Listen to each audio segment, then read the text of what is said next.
When it comes to sports betting, everyone has their own tips and strategies. Here's how I like to approach it. First, and most importantly, set a budget and stick to it. Whatever your bankroll is, it's imperative that you decide upfront how much you're willing to spend and stay within that amount, win or lose.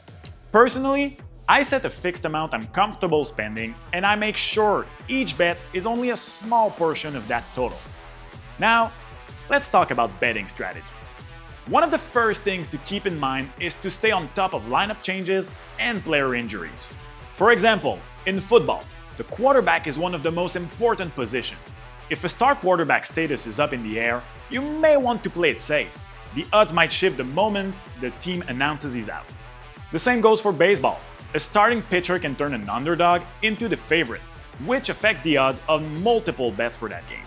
If you're a sports fan, chances are you root for a few favorite teams. The thing is, following your heart doesn't always pay off in sports betting. That doesn't mean you shouldn't wager on your home team. Just be aware that you might be a little biased. Here's a tip that can help. Analyze the trends. For example, some players, for whatever reason, just don't perform as well on the road as they do at home. So for a home hockey game, it might make more sense to bet on a player to score than if that same game were happening in another arena. And finally, when it comes to betting on total goals, point spread, or player performance, there are a lot of options, and it's up to you to choose what works best for you.